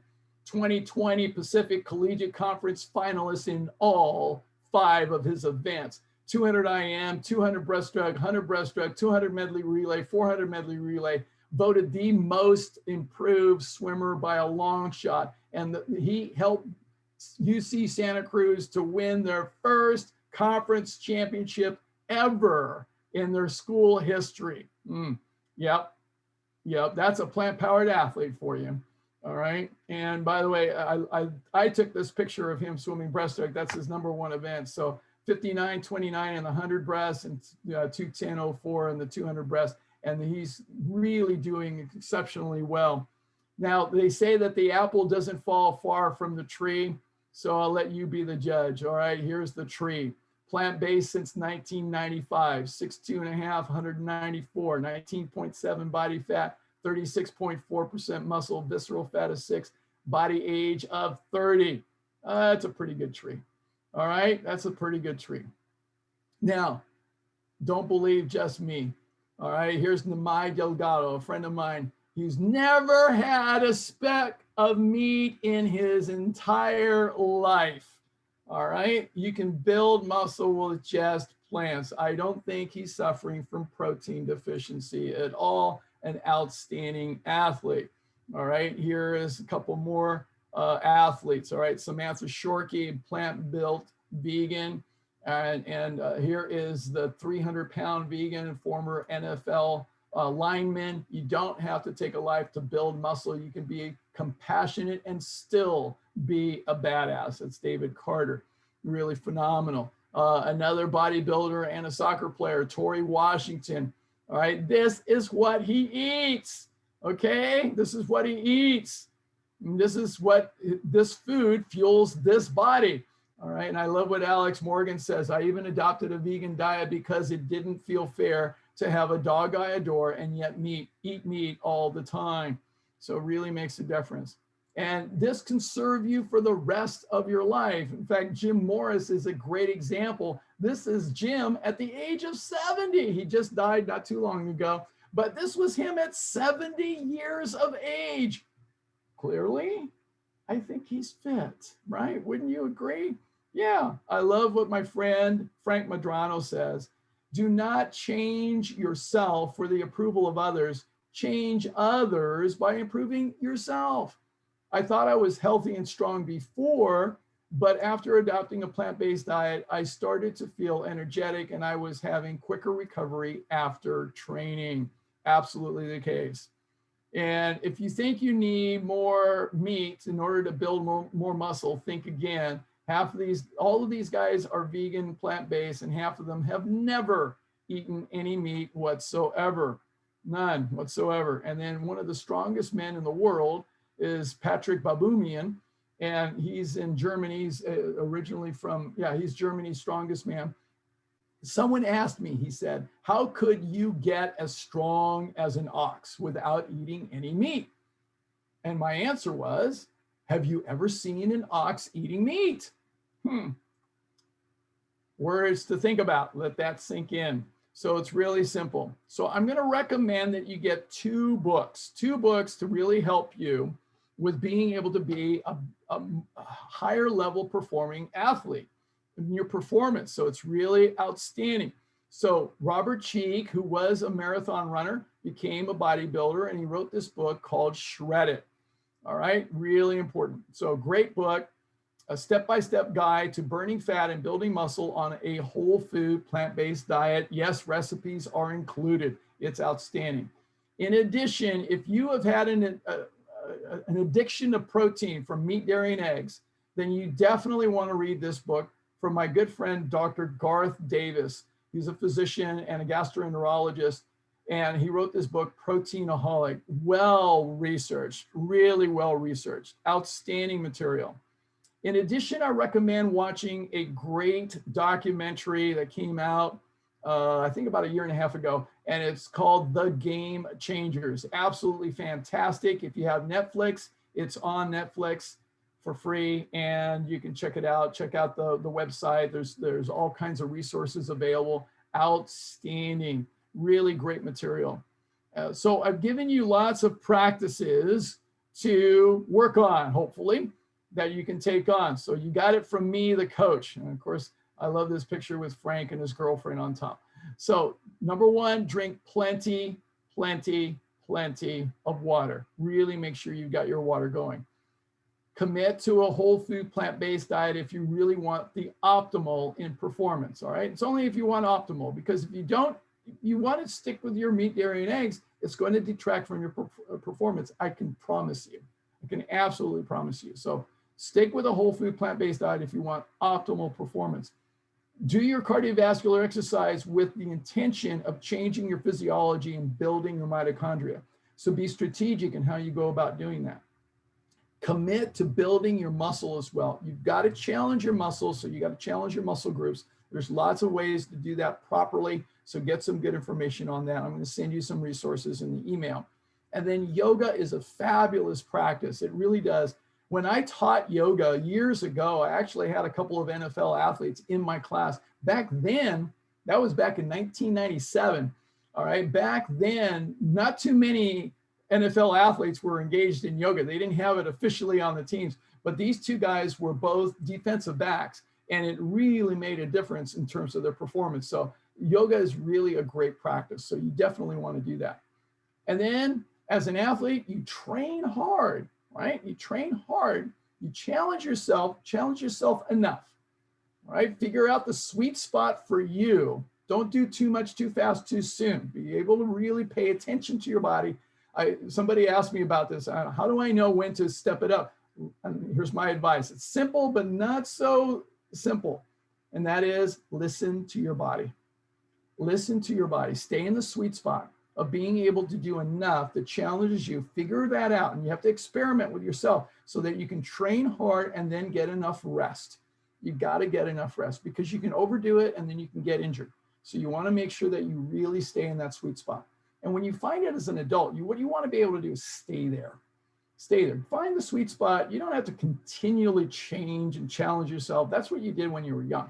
All right. As an adult, no, just find the sweet spot and stay there. All right. Be consistent. Consistency pays off. It really does. And then you can be able to say this, one of my favorite quotes. I love this quote by Hunter S. Thompson. Life is not a journey to the grave with the intention to arrive safely in a pretty and well-preserved body, but rather to skid in broadside, thoroughly used up, totally worn out, and loudly proclaiming, wow, what a ride. All right, so I hope you really are going to take that with you to the grave. That's what I'm taking with me to the grave, and I hope you do too. So my question for you now is this. Would you like to make the rest of your life the best of your life? And I hope your answer is a resounding yes. If that's the case, then imagine for a moment, what would your life look like for you if you were living your best life? What would that look like for you? Would it be like these folks, where you're physically active, you're energetic, and you've got so much that you're able to live for and do and have so much fun in your life? Would it be like that? All right. Would you go to your grave with every day of your life filled with health, energy, vitality, and fun? Yes, that's what we want you to experience in lifestyle medicine. We want you to actually go all the way to the very end, filled with health, energy, vitality, and fun. Yeah, absolutely. So the question now is this. Let's get real. Where are you now? So chances are you're not there yet, are you? Okay. So how will you get from where you are now to where you want to be with that health, energy, and fun? And vitality. So we need a plan, right? You need a plan to go from A to Z, wherever that is. You need a plan, but do you have a plan that is actually proven to work? Most people don't. No, most people don't. Because, I mean, what most people are doing is doing the same things over and over again, expecting different results, which is the definition of insanity. That's what they're doing. All right. If you would have already been there by now, if you had a plan that was proven to work. I actually do have a plan. So I do have a 4-point plan, and it started for me in terms of my health back in 1995. You see, what happened for me, I was playing basketball in 1990, October 9th, 1990, a day that will live in infamy in my life. So I was playing basketball and I pushed off to intercept a pass and pow, my left Achilles tendon snapped. It popped. It completely blew off. Oh, it sounded like a backfire of a car, but it was my Achilles. And I was down for the count. I had emergency surgery the next day. The surgeon afterwards told me, don't even think about playing basketball again. You're done. You're done. That devastated me. I became depressed, and I did what any hardworking, intelligent, depressed person does when they're depressed. I ate comfort food, and lots of it. Lots of it for 4.5 years until I was 55 pounds heavier than you see me today, with high blood pressure, high cholesterol, high blood sugar. And then my friend walked up to me when I'm coaching my swimmers on deck. Now, he had seen me before I ruptured my Achilles tendon. He knew me because back then in 1989, 1990, I was still swimming and competing. I even set a record for the Sacramento Masters in the 50-yard butterfly. So he knew what I was like being a fit athlete. So he walked up to me and he said, "Getting a little chubby there, Ruben." And then he turned away and walked away from me. And I had this buttermilk donut in my hand. I wanted to throw it at him, but I didn't want to waste the donut. Now, if you can feel my pain, then you're my friend. Okay.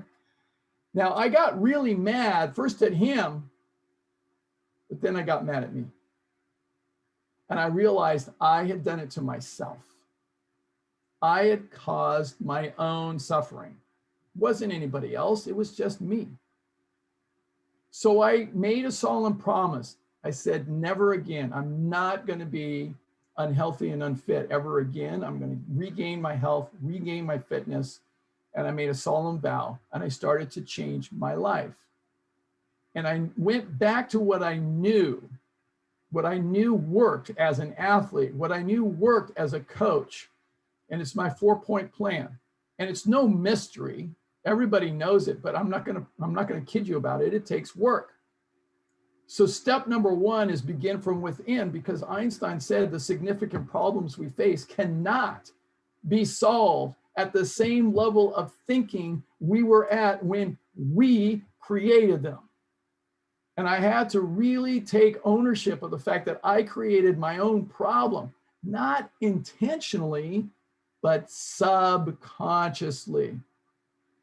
Fortunately for me, I've had a lot of training in understanding how to actually rewire the subconscious mind, but most people never learn this. So I started to do the work of rewiring my subconscious mind, my attitude, my mindset, my thinking, my awareness and consciousness. Second step is to use a proven strategy, preferably evidence-based. Because most people are doing things that I heard this works. Oh, I heard that work. Oh, I'm going to try this. Oh, I read this article. I'm going to try this ketogenic diet. I'm going to try this paleo diet. I'm going to try this product because I heard this. That's ridiculousness. It really is. It's nonsense. All right. You got to use a proven strategy that's actually evidence-based, because doing the same things over and over again, expecting different results, is the definition of insanity. We talked about that already. So that's what we need. But even that is still not enough. We need to be intelligent in surrounding ourselves with the right support and accountability so that we can be set up for success. Now, I've coached for a long time, and I can tell you this: there is no swimmer that gets to the Olympic trials or the Olympic Games without a coach, without a pool, without lane ropes, without the whole structure for support and accountability. It doesn't happen. Nobody is successful by themselves. It doesn't exist. It doesn't happen. It's foolishness on our part to think that we can do it all on our own. No, we've got to set ourselves up. We really do. And we need to do that. And you look at professional teams, how many people are involved in supporting the success of a professional team? You better believe there's a lot of people. It's no mystery. And then the fourth piece, and this again, no mystery, we need to develop a consistency, a track record of consistency. because that's how we develop the habits that lead to success. Habits produce results. One time, no, it's not enough. You show up at practice one day, you think you're an all-star? No, not going to happen. It's going to take consistency and a lot of it. And that discipline is what's going to produce the results that we want. So this is a no-nonsense approach. I'm a no-nonsense kind of a coach, I got to tell you. My swimmers found out about that with me. So that's how I work. Here is somebody who actually committed to working with me, and I coached him. This is Reverend Charles Cooper back in 11 years ago, January 2010, 5'7", 330 pounds, former aerobics instructor. Now, his life had deteriorated. He was a former athlete, and he was in bad shape.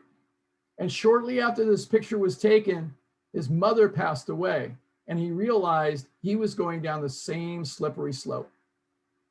So in April of 2010, he came to me and he said, all right, Ruben, I'm ready.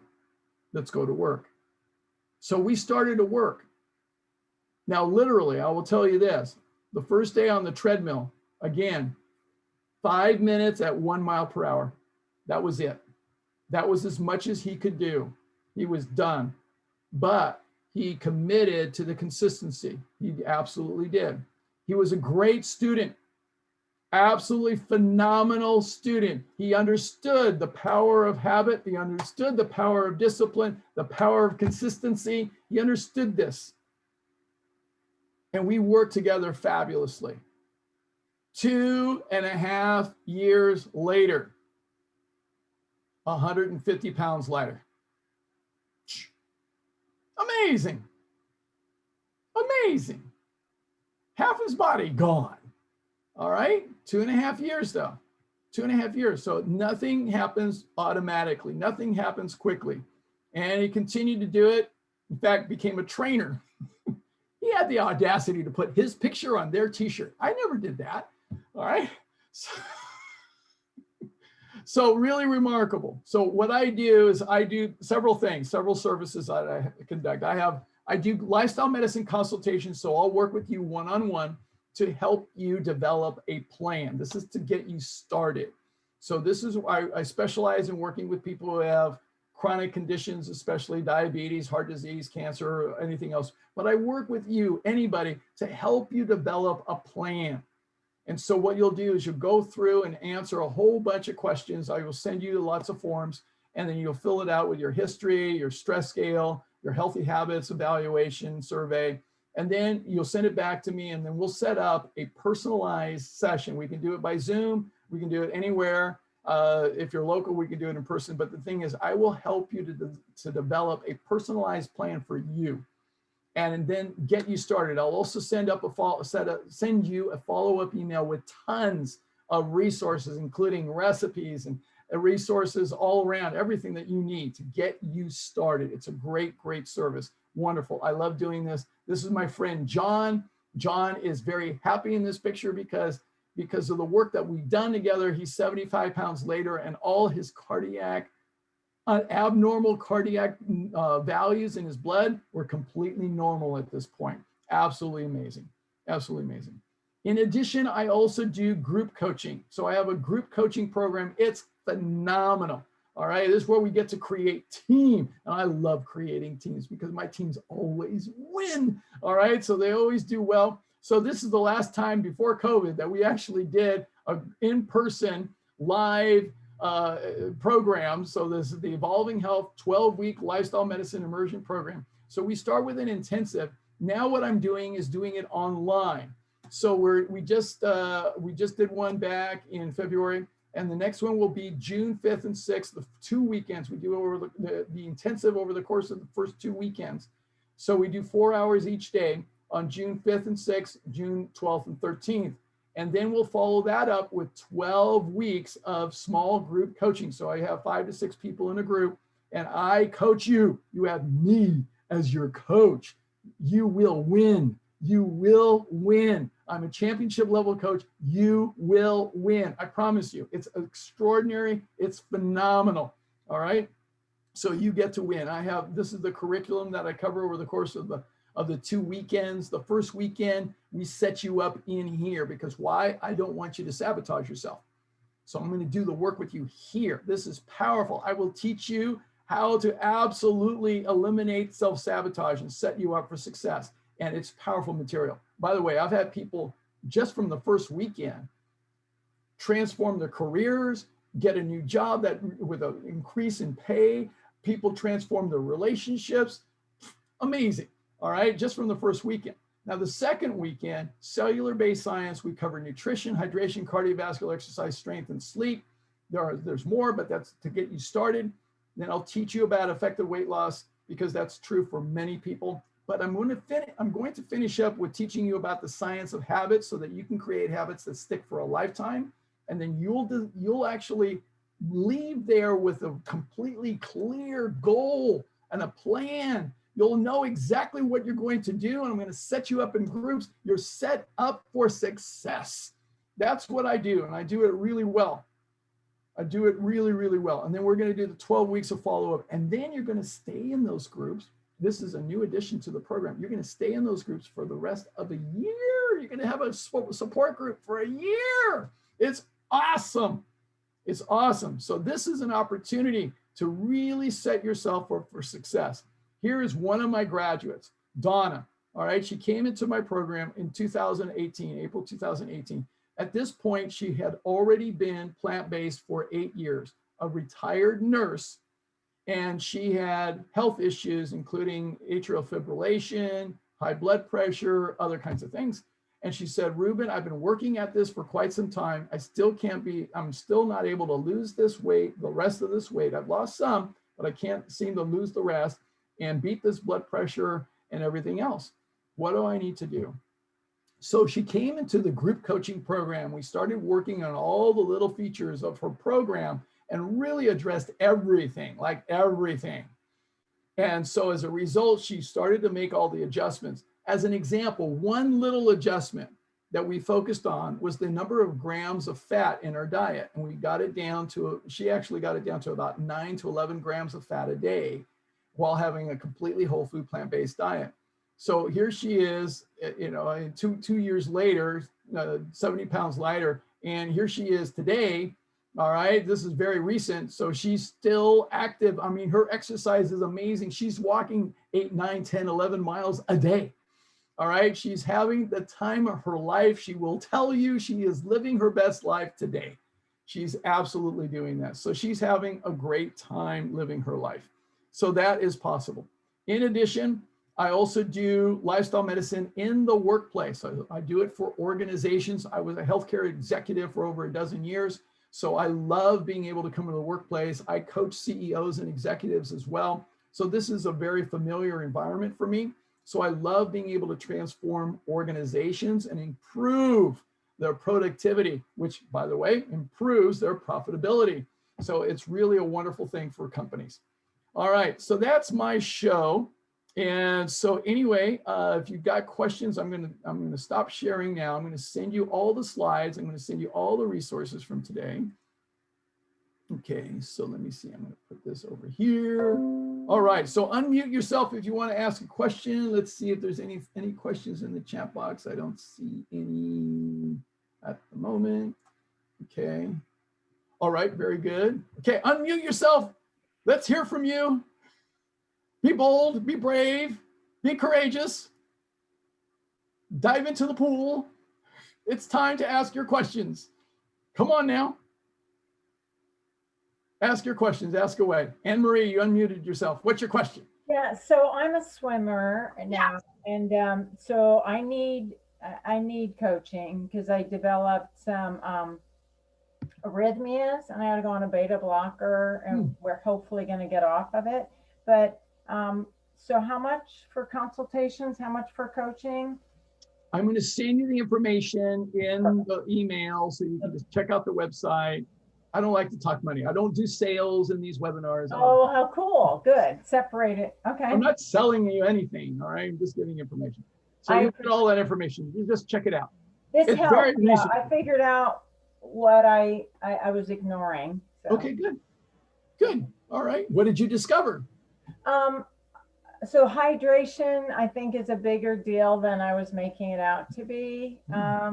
And I like high intensity, but I just need to not be afraid of it. I just need to do it.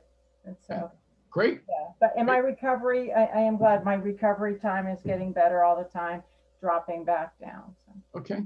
Good. Excellent. Excellent. All right. George, you're unmuted. What's your question? I was wondering about Qigong and Tai Chi, whether they could substitute for yoga, or is it totally entirely different thing? They are wonderful practices as well. In fact, my class that I used to teach, I named it Yoga Chi because it was a blend of yoga, Qigong, and Tai Chi. And so I included all three. So my recommendation to you, my friend George, is do all three.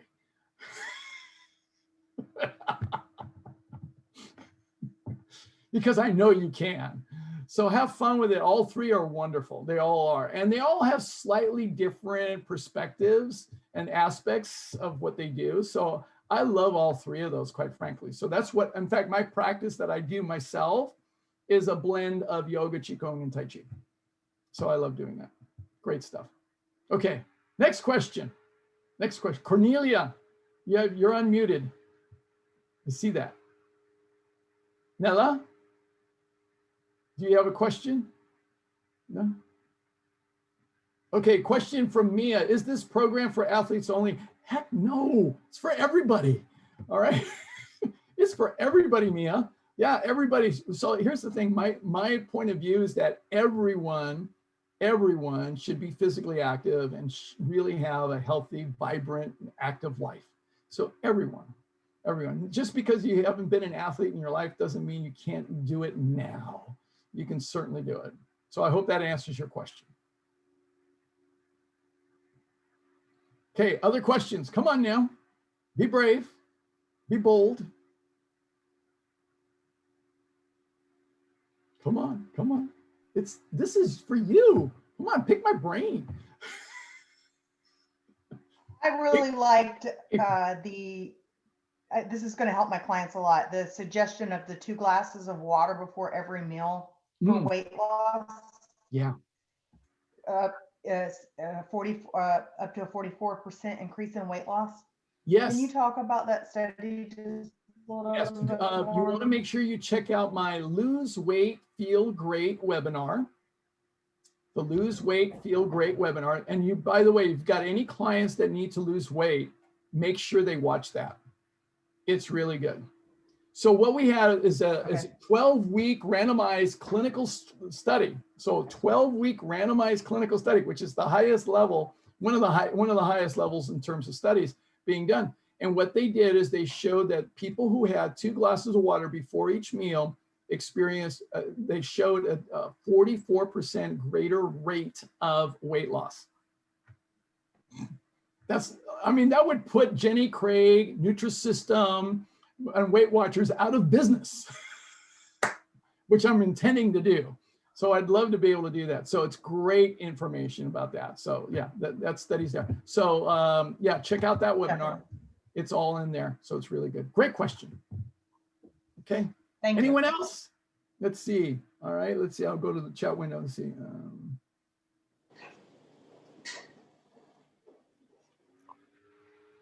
Okay, I've been vegan for about 16 months, but not seeing weight loss, but I do very little exercise. Could this be the reason why I'm not losing weight? Absolutely, Barbara, absolutely. It's a very common problem. So again, Barbara, for you, you should also check out my webinar. It's on my YouTube channel, and I'll send it to you in the email. So it's Lose Weight, Feel Great. And so I talk about my 4-prong approach to being able to lose weight, because yes, nutrition is important. It is. It's critically important. But yes, hydration is really important. As in that research study, 44% greater weight loss by drinking 2 glasses of water before each meal. And then cardiovascular exercise is important, because guess what? If you don't exercise at the cellular level, your mitochondria are staying at the same number. So your pistons are the same. So like your engine is still running at the same level. So you're not burning more fuel. So if you've got low number of mitochondria, you're not burning enough fuel. So to be able to really lose weight effectively, you've got to do the cardiovascular exercise to change the physiology, increase the mitochondria, and then you've also got to challenge the muscle, build the muscle so you have more of a demand for energy all day, all night long. So you have to do the cardio and you have to do the strength work. So that's my 4-prong approach to really get you started effectively on effective weight loss for a lifetime. There's more. Okay, sleep is important, everything's important. But the thing is, you want to start off with those 4 to get started. So Barbara, check out that webinar. It will serve you well. And I will send you information in an email about all kinds of things. As you saw, I've written 3 books in swimming.